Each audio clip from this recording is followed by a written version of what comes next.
Chapter 24. When a man hath taken a wife, and married her, and it come to pass that she find no favor in his eyes, because he hath found some uncleanness in her, then let him write her a bill of divorcement, and give it in her hand, and send her out of his house. And when she is departed out of his house, she may go and be another man's wife. And if the latter husband hate her, and write her a bill of divorcement, and give it in her hand, and sendeth her out of his house, or if the latter husband die, which took her to be his wife, her former husband, which sent her away, may not take her again to be his wife, after that she is defiled. For that is abomination before the Lord. And thou shalt not cause the land to sin, which the Lord thy God giveth thee for an inheritance. When a man hath taken a new wife, he shall not go out to war, neither shall he be charged with any business, but he shall be free at home 1 year, and shall cheer up his wife which he hath taken. No man shall take the nether or the upper millstone to pledge, for he taketh a man's life to pledge. If a man be found stealing any of his brethren of the children of Israel, and maketh merchandise of him, or selleth him, then that thief shall die, and thou shalt put evil away from among you. Take heed in the plague of leprosy, that thou observe diligently, and do according to all that the priests the Levites shall teach you.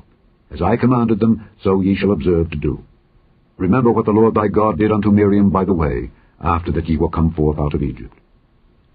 When thou dost lend thy brother anything, thou shalt not go into his house to fetch his pledge. Thou shalt stand abroad, and the man to whom thou dost lend shall bring out the pledge abroad unto thee. And if the man be poor, thou shalt not sleep with his pledge. In any case, thou shalt deliver him the pledge again when the sun goeth down, that he may sleep in his own raiment, and bless thee. And it shall be righteousness unto thee before the Lord thy God. Thou shalt not oppress an hired servant that is poor and needy, whether he be of thy brethren or of thy strangers that are in thy land within thy gates. At his day thou shalt give him his hire, neither shall the sun go down upon it, for he is poor, and setteth his heart upon it, lest he cry against thee unto the Lord, and it be sin unto thee. The fathers shall not be put to death for the children, neither shall the children be put to death for the fathers. Every man shall be put to death for his own sin. Thou shalt not pervert the judgment of the stranger, nor of the fatherless, nor take a widow's raiment to pledge. But thou shalt remember that thou wast a bondman in Egypt, and the Lord thy God redeemed thee thence. Therefore I command thee to do this thing. When thou cuttest down thine harvest in thy field, and hast forgot a sheaf in the field, thou shalt not go again to fetch it.